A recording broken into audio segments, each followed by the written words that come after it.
have filed a complaint against the Deputy Chief Minister of Andhra Pradesh, Mr. Pawan Kalyan, with 14 different sections that he should be immediately arrested and investigation should start, because he is continually inciting violence, creating much problems, disturbing the peace and harmony of all Indian citizens.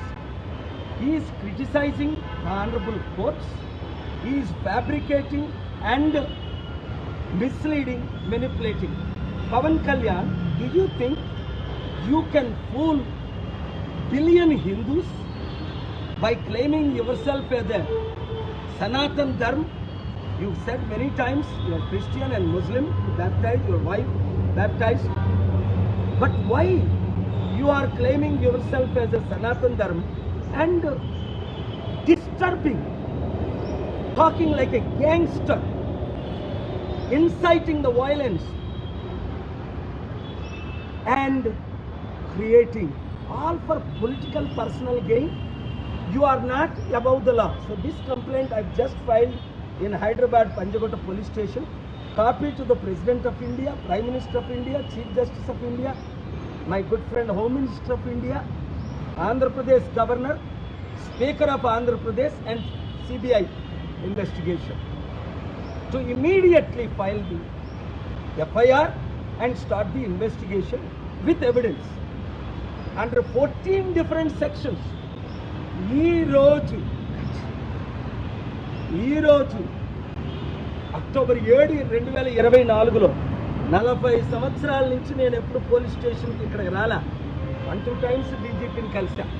ఇక్కడ police ఆఫీసర్ని కలిసి పవన్ కళ్యాణ్ మీద 14 సెక్షన్లో complaint ఇచ్చాను. ఏంటి, ఆయన తిరుపతి లడ్డూ గురించి మాట్లాడుతూ 1,00,000 లడ్డూలు కల్తీ చేసి అయోధ్యకు పంపించారని అబద్ధం. ఇన్వెస్టిగేషన్ అయిందే జూన్లో, అయోధ్య ఓపెనింగ్ జనవరిలో. వీళ్ళు ముఖ్యమంత్రిగా ఉండేటప్పుడే, ఈయన ఉప ముఖ్యమంత్రిగా ఉండేటప్పుడే. అలాగే హిందూ, ముస్లిం, క్రిస్టియన్ మనోభావాలు, ముఖ్యంగా ఆయన హిందువుల్ని కించపరుచుకున్నాడు. ఇన్సైటింగ్ వైలెన్స్ 14 సెక్షన్లు పెట్టాను ఇందులో.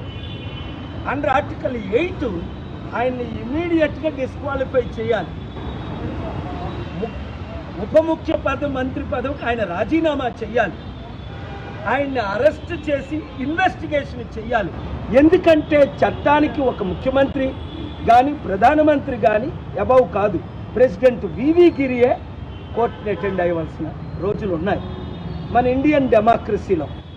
కనుక ఈరోజు నేను 40 సంవత్సరాల తర్వాత నేను పోలీస్ స్టేషన్కి ఇక్కడ హైదరాబాద్లో నేను ఇక్కడ ఉంటున్నాను. కానీ వచ్చి కంప్లైంట్ ఇచ్చింది ఏంటంటే తక్షణమే ఆయన నోరు మూయించాలి.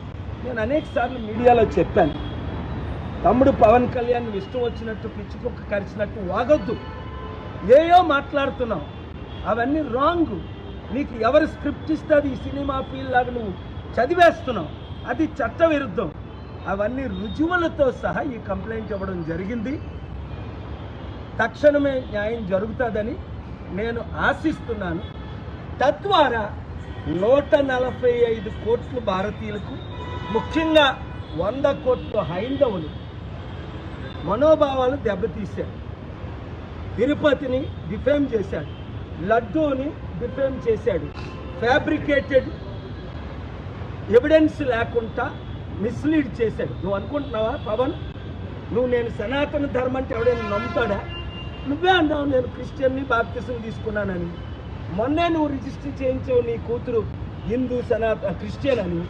సనాతన ధర్మం అయితే ఇవన్నీ విరుద్ధులు కదా. ఎవరో క్రేజీ వాళ్ళు తప్ప ఎవరు నిన్ను నమ్మరు. నేను ముస్లిం గౌరవిస్తున్నాను అన్నావు, బీఫ్ తింటాను అన్నావు. స్వామి వివేకానందన్ నువ్వు మిస్లీడ్ చేస్తున్నావు.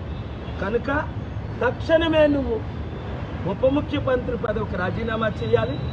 ఆంధ్రప్రదేశ్లో స్పీకరు, ఆంధ్రప్రదేశ్లో గవర్నరు, అలాగే దేశ ప్రధానమంత్రి, home minister, president, honourable chief justice, CBI అన్ని ఇన్వెస్టిగేషన్స్ స్టార్ట్ చేయమని ఇక్కడ పోలీస్ కంప్లైంట్ ఇచ్చారు. Thank you.